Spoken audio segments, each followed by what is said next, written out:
Alright folks, hello and welcome back to Downstage Gaming. I am your host Josh, and this is part 6 of our Let's Play of Head as Code. When we last left off, let's see, we had finished exploring the library.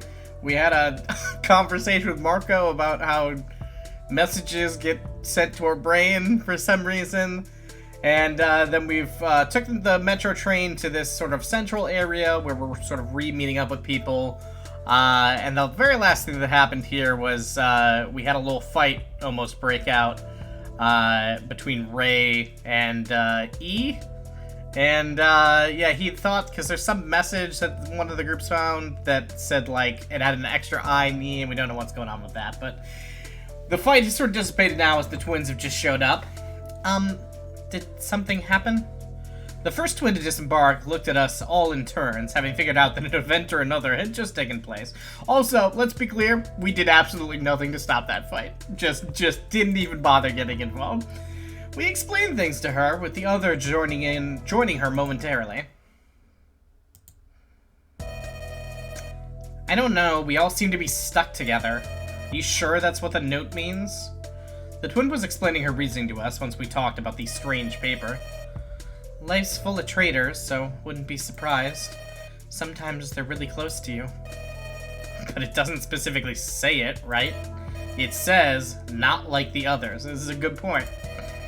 What is the link between all of us that the 8th wouldn't share? Well, that's hard to tell. Everything will be fine anyway. That note was probably just put here to sow generalized madness upon us. Generalized madness. Yes, everything will be fine. I'm sure we'll all get out of here promptly and safely. It's not like we have a collar of death attached to our necks or anything. Yes, but, well, take that, H. Jasmine decided to shut up past that. Before this devolves into a fight again, we should get a move on. The door is closed, though. Jay, I'm gonna need your help, and yours too, G, correct? Correct. What will we do? Well, we already entered our codes in the first and second consoles on the wall. They stopped responding while the others still work, so we're thinking if we enter all 4 of them, the door will open. I see. Let's give it a shot. I waited while Jasmine entered the one her team found, and G entered the one of the twins received from their room. In the meantime, I had the option of talking to some other people. I was gonna note, it's interesting, because, you know, at the beginning of this, and also I just sort of knew this coming in, there's like a flow chart, right? So eventually there's gonna be some kind of diverging paths here. But it feels like the choices we have made thus far have been, like, not very impactful, which makes me wonder if there's, like, one initial path you have to go down to first before you then get the chance to diverge from it, or if the things that are diverging are these choices that don't seem quite as impactful. Man. I guess let's talk to, I don't know, Ray's upset. Let's talk to A. I came upon A while he was looking into his bag. Hey, A, I was wondering if... Please be quiet, I need to find this thing. It'll only take a moment. I saw him frown. It felt unusual to see him in such a state of hurry. What was he looking for exactly anyway? His bag was pretty big, so it had to contain a lot of things. Caught myself thinking it was strange that Smiley left him with all this while he took everything up we had. I mean, he had made note before that it was probably just so there's a way for someone to communicate with E. Was there stuff in this bag?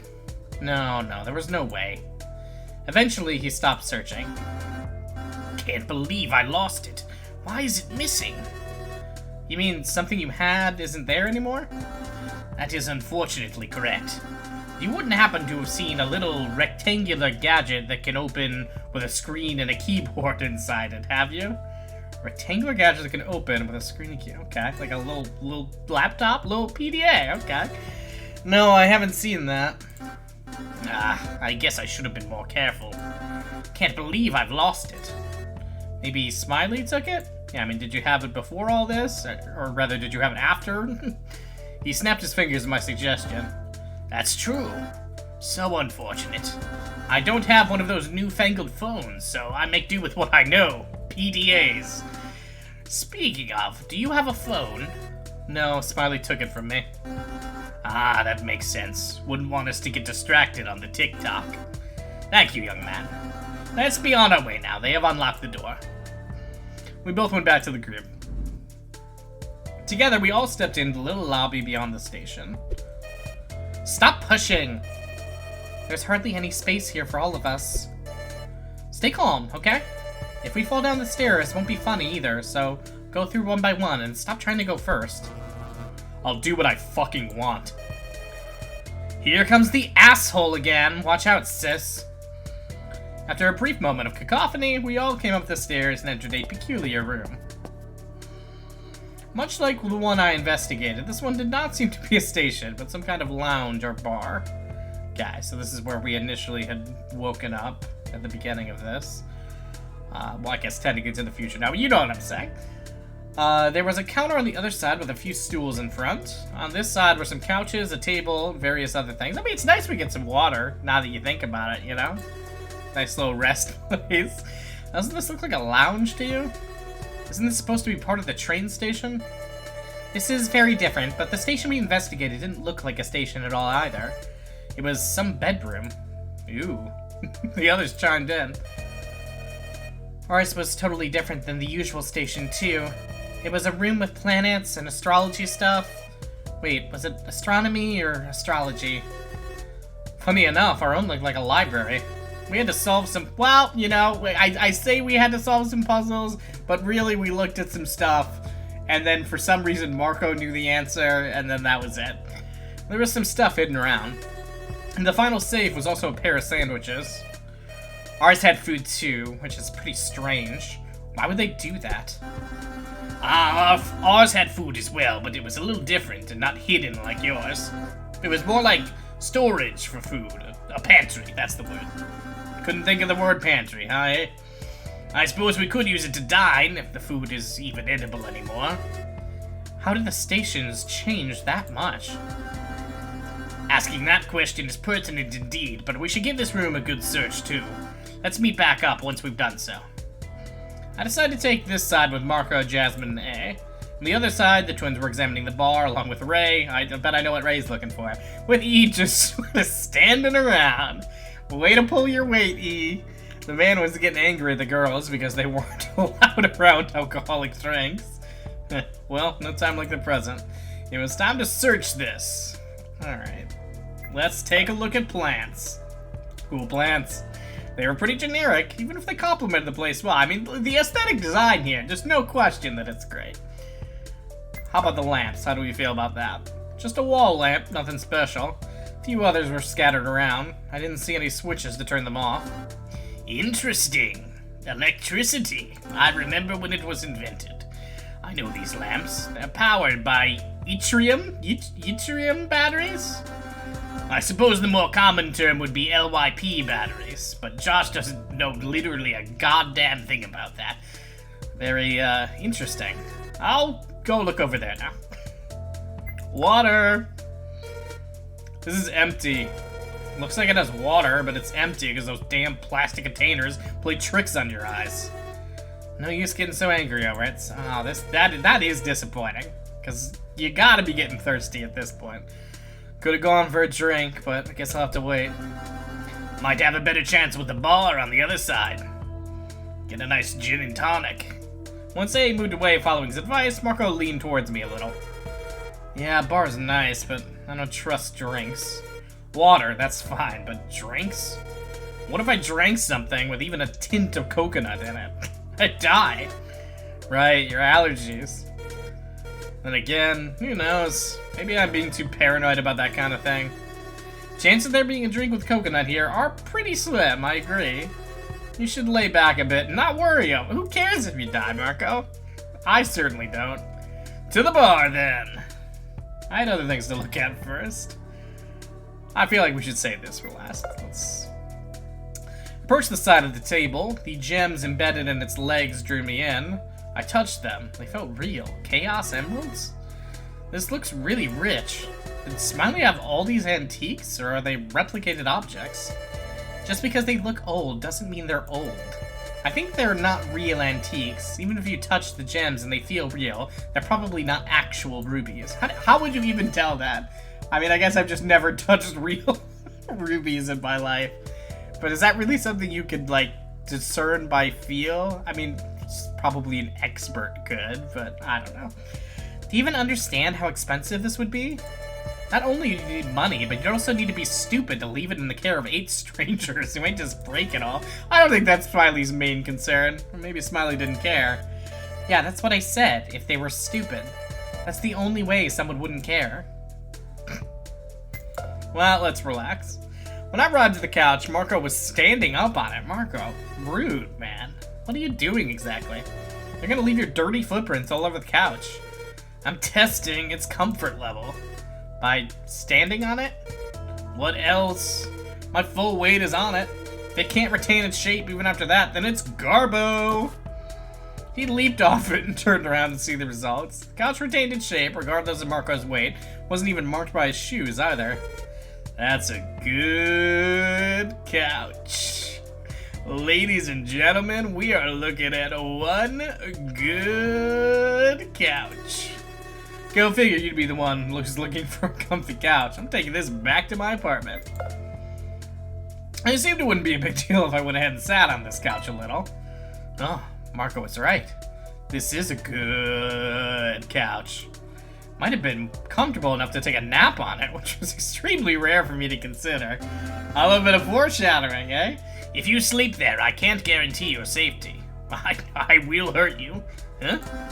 The others may choose to leave you behind if you do so. That's all I mean to say. He was right. I stood back up, just to forget about the couch entirely. Alright, this is air conditioning? Strange machine was too high for me to reach it. Felt oddly out of place among the rest of this somewhat rich-looking assortment of furniture. Seems like a time travel. Yeah, you... Oh, sorry. First of all, that wasn't A. This was stupid Simon. Simon, have you, had many encounters with time travel here? Don't be silly, young man. Time travel doesn't exist. Maybe not yet, but one day, I'll do it. Probably not. The intricacies are, as far as I'm aware, a little too steep for us to access it. To begin with, time travel would require the involvement of a gravitational force. What are you two talking about? Oh, A was being a little senile, don't mind him. I am not senile. Gotta give you props, it seems like it's actually an air conditioning device. No time travel here. A threw his hands in the air while moving away, exasperating while murmuring, "Young ones these days," or something like that. Well, let's look at it some more. I tried turning it on, but I didn't know what to press. Jasmine was taller, so she helped me flick some switches. The machine didn't turn on, though. Looks like it's not working. Maybe it's not powered on. Is it even plugged in? Sounds to me that AC needs some DC to work. Bada boom! God, I hate Simon. Hello, M Spirit. Please leave this body immediately. I heard my nickname. Did I miss something? Dismissively waved at him to dodge his next jokes by moving on from the air conditioner. Alright, let's look at the horror thing. I felt a sense of dread when I looked at the portrait. It was foreboding, in a way. Couldn't describe it. Deja vu? What are you talking about? Oh, I had deja vu while looking at this portrait. What do you feel when you look at it? You know, for a place supposed to be for comfort, it's kinda giving me creeps. It's just a lounging area. There's no reason to be afraid. The twin had crossed over to our side momentarily. Yeah, but that frame sentence there is chilly, and it really feels out of place and foreboding. S is right, it's totally off. They're just words anyway. Are you really gonna turn tail at that? Words can't hurt you. Don't you know? Sticks and stones. No, it's just, I don't know. Words can hurt. You'll understand when you're older and get made fun of your entire life. I am older. I'm older than I was 10 seconds ago, in fact. That's technically correct, but I had other things to look at, so I left them alone. Alright, can we just look at the map real quick? I'm just kind of curious. Okay. So the two main areas of focus are the one we're at and the bar. Okay. look at the door here. I was about to leave the room when A held my shoulder to stop me. Wait, young man. Before we go, we might be better off discussing our findings and strategize accordingly for our next move. Did we find anything special or something? Not much, I'm afraid. It doesn't seem as though this room even has a way out like the stations we explored. Maybe this is set up here so we have to come back here every time. Do you think so? I thought this place was a little homey. Homely? Whatever. We should consider this our base of operations for whenever we've solved an escape room. And I'm using that term very lightly. That seems like a good idea. Let's make our way back here to report our findings every time we get out of a station then. Ray grumbled something. He didn't seem in agreement, but instead of replying to their words, he simply drank from his flask once again. That reminded me, there was a bar counter here. Awfully thirsty. Let's go for a drink. Just what I was thinking. Nothing in here has a price tag, so I guess it's free? Are you two willing to get drunk now? That's so irresponsible. I can't believe you're both like that. We should just rest before heading out. We need all our focus. Hey, not really getting drunk. Just, you know, having a sip. Just the sip. Do not worry, Jay. I will make sure any drink I prepare will not be cause for concern. Oh, I didn't realize you were a bartender, eh? And who named you the resident barkeep? Oh, but young man, I happen to be a bit of a barista. I have prepared drinks before, mixtures of all kinds even. I know my way around these products. Well, that's probably the most help we can get in making good drinks around here, other than... I glanced over at Ray. Didn't catch me, since he was already sitting on a stool, taking sips from his flask. Was that thing bottomless or something?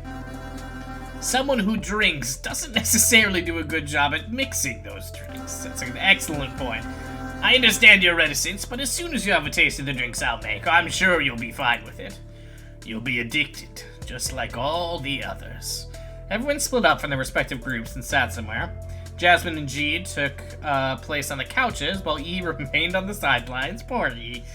A stepped behind the counter, while Marco, H, and I went to the stools. Hard one on the rocks, my good sir. Oh, like I said, no alcohol here. Otherwise, I wouldn't be able to have this little lady here, too.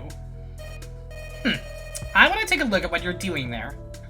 She leaned her head over the counter, frowning as she watched what he was doing. After a moment, she sat back down, looking slightly dazed. Hey, you guys know about the explosion? Which one? The one from 2 years ago in Beirut? No, the one from like a month ago or so. Happened in New York, I think? She was frowning, as if she was having issues thinking about it. Just came up my head right now for some reason. It was on the news pretty much worldwide. The entire subway of New York exploded. Oh, yeah, well, that certainly seems relevant, given the sort of subway metro connection here. Oh, yeah, that thing. It was a real atrocity, wasn't it? Though I believe you have an element wrong in your description. Only one station exploded, if I remember correctly. Huh? But... weird, I remember that differently. That was done by terrorists. If you get scared, they're going to win, so don't let it get to your head. Never let the terrorists win. Believe me, I was alive in the early 2000s. Well, some people apparently died, so it's hard to not let them win when you're dead. Besides, I'm pretty sure that was just a cover-up for an internal incident. You know, inside job. You know how big companies are. They can't afford to show that kind of weakness, so they pinned it on terrorism. Ray chose to remain silent and continue sipping from his drink. Ours arrived a moment later. Marco was looking at his own contemplatively, as if he wasn't certain. Please, do have a taste and let me know what you think afterwards. Decided to throw caution to the wind and have a good sip. As soon as I drank it, my eyes lit up with newfound vigor. Hey, my man! You were not lying. Oh, it tastes like lime. This is just like a Bud Light lime. Just a little, not too much. It's pretty perfect. I told you I was good at this, young man. How did you know that was my favorite taste for a drink? Oh, I read your diary. I'm simply good at what I do, nothing else. Grape. While I enjoyed my drink in silence alongside the others, I couldn't help but let what H and Ray said weigh upon my mind. Terrorism, station exploding. Would the same thing happen here? Would this place explode too? Was I caught in some kind of international terrorism? It's brought me back to the note Ray showed us. Someone who didn't belong. Like a terrorist? Like Jasmine said, it was easy to dismiss it as some kind of scare. Perhaps it was what it was, but I couldn't be sure. Did I really think that was the case? Did I think the message was important? Instead of trying to read out the person who didn't see it like that. Like, that feels like it would have been a decision, and then it made like a sort of like default choice for me, right? So I wonder if there's sort of like a default line that we're following right now, and then we'll get a chance to make different decisions later. I don't know. Maybe I'm wrong, but that felt very much like that to me. Instead of trying to weed out the person who didn't belong, I decided to investigate the possible link everyone here shared. There had to be something linking us together. The reason behind our abduction might become more apparent if I did that. I already could tie Marco to the university I attended before. Jasmine had never gone, but Ray gave me the feeling that he belonged there. I mean, Marco had said as much, that he was a teacher. I couldn't in good conscience disregard a possible lead three of us might be sharing. That difficult decision made, I stood up from my seat and approached Marco. Hey, let's go have a chat with the volcano. Well, let's not call him that. The volcano? Isn't that dangerous? Only if it explodes on you. Marco quickly understood who I meant. Since he'd been reluctantly looking at his drink, my suggestion went flawlessly.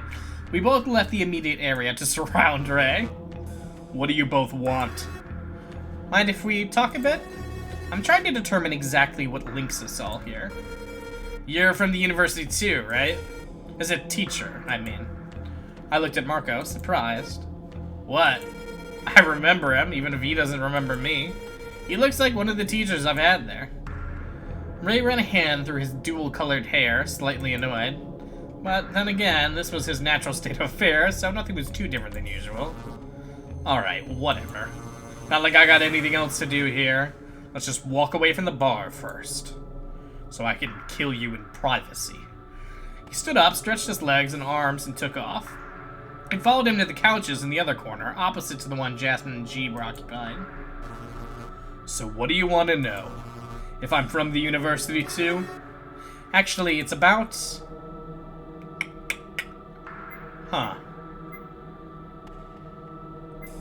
These all could potentially be interesting. I mean, I feel like the job is the most obvious bit. Let's go there first. I am curious about his outfit, though. I'm almost picked that. To put it simply, I guess I'm curious about what kind of job you have. My job? Whatever it is, it's not paying me enough. That's all you have to know. That a joke? No. It's legitimately not paying me enough to care even saying what it is. Or, I guess I have too many expenses and it's not giving me enough to compensate for that. Been doing a second job, which is eating up all my fucking time. I glanced at the bottle in his shirt pocket. If he bought a lot of alcohol, then it certainly might not be enough. Haven't been able to do it lately, though, so money's low again. Second secret job, probably something not on the up and up, I'm guessing. At least, can you tell us if you're from the university? Ray grumbled something at our insistence before he sighed, clearly giving up opposing our questioning. Yes, I'm employed by the university. You were probably students from it then, right? I can tell you're both about the age all these fucks graduate. Marco didn't look like he enjoyed being referred to as a fuck, despite probably deserving it. I had to defuse the situation, or else it would turn nightmarish. Couldn't really complain in my mediator role, but at least they should have been able to get along for 5 minutes. Okay, there's no point being too rude. We're all trapped here, we all want to make it out, so we just need information. Are we good? I looked at Marco. He stared back at me, closed his eyes, letting his frown dissipate. This also seemed to calm down Ray.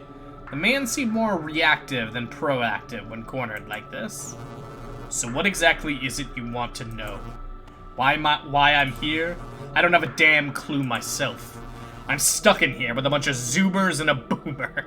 God, it doesn't get any worse than that. Are we Zoomers? I'm trying to think. If they're right about graduation age, that would make them, what, like 22? Would that make them a Zoomer? I'm, like, pretty close on the line. Like, I'm a millennial, but, me, Josh. Hello. Hi, nice to meet you. I'm the host. I'm just trying to... I don't know where that line exactly is. I know I'm close to it, but I'm not... I'm definitely a millennial. Whatever. I might be from the same university as you both, but I've never seen those schmucks over there. The granddad isn't from the university, or if he is, then I have no idea what he'd do there. A director or something? The girl with disabilities, well, sucks for her, but she wouldn't be admitted. We don't have classes for blind and deaf people. That's if she's even both of those, which I don't believe in. The teens? They're teens. They don't belong in the university. Probably just graduated high school or something. Having fun with their boyfriends and doing fuck all because they're too insecure about their futures. Ray took a sip from his drink, exhaling and calming down again. I'm definitely getting worked up. About what? Something of what he was saying was touching him personally. As for the Pinkette, I don't think I've seen her before. No, I think I have. I narrowed my eyes. What would he and Jasmine have in common? Wasn't at the university before you jumped to conclusions. It was elsewhere. I can't remember exactly. There was a waiting room. I didn't recall before because my memories that are a little muddy. A waiting room for something. A hospital? Maybe it was just someone else. Whatever, that's all I know. You know, someone with pink hair. They're all the same. Make of it what you want. I don't think it's gonna lead to anything. He gave us a dismissive wave. At least he was polite enough for that. Marco and I had remained quiet during most of his monologue. This information was, ultimately, something somewhat interesting. Still, his hesitation at the end made it sound like he was embarrassed about it. I shrugged at Marco. Well, maybe we'll know more later. I think I'm gonna group up with Jay so I can ask her about it. Aw, man. You're gonna leave me with Ray? Or one of the twins. Try to use that to also find out what they're all about, okay? Maybe they have a parent from the university or something? Marco wasn't too enthused by it, but he agreed. At the same moment, a yell caught my attention. It came from H, who had joined Jasmine and G on the couch during our discussion. Watch what you say, because maybe you got a nice life, but not everyone here did. What's going on here? Mind your business, Blandy. I'm gonna give this bitch a piece of my mind. I was uncomfortable with that sound effect. She lunged at Jasmine, but Marco grabbed her to stop her from moving. Let me go, nerd lord. I took a glance at Jasmine, who looked completely lost in all of this. Her eyes were wide open in surprise. I didn't even know what any of this is all about. All I said is I hope we get out without any further issues. H was gesticulating wildly, while G was a lot calmer, trying to make sense of this situation as much as we were. After a while, she snapped her fingers as if she'd just got an idea. Ah, I know what it is. You don't know anything, sis! In the end, H slammed her foot down the ground, surprising Marco, who let her go after a short moment of inattention. This time, it was my turn to snag her up so she wouldn't lunge on her. Let me fucking go! What is happening here exactly? What is this cacophony about? A joined us in the commotion. It's okay, I can deal with this. H, please, let it go and don't worry. Come over here. She reached for H's arm. I let go of her the moment I did, and the moment I did, H's legs gave and she fell down to the ground. The girl was trembling all over. I hadn't noticed before, but her voice had been shaking a little sometimes as she spoke. Was this some sort of strange PTSD? I didn't know anything about it, so I couldn't be sure, but... Come over here. It's okay. G repeated herself while helping H over. The two of them sat down the far end of the other couch, and we moved away to give them some privacy. I pulled Jasmine over by her wrist. Whoopsies, didn't mean to do that. Okay, didn't know the scroll did that. We should leave them alone for a bit. That would be for the best. She's just sensitive about some stuff ever since things happened at school. We'll be ready to head back out shortly. Don't give a shit. It's okay, H. There's none of that here. We moved even further away until we could barely hear what they said anymore. Jasmine was looking at me, following absent-mindedly as if she wasn't all there. What did you even say to her? Like I said before, something about getting out? I don't know. She must be whacking the head. Just straight up whacking the head, you know what I'm saying? Not the most sensitive way of putting that, Jasmine. Scratched the side of my cheek a little, playing with my sideburn. What a trait to differentiate the twins. It's good we got something. After a while, we were all ready to go. And we're gonna have to be all ready to go next time. We'll see where we're heading off to next and who we're heading off with. Until then, this has been Downstage Gaming. I've been your host, Josh, and I will catch you all next time.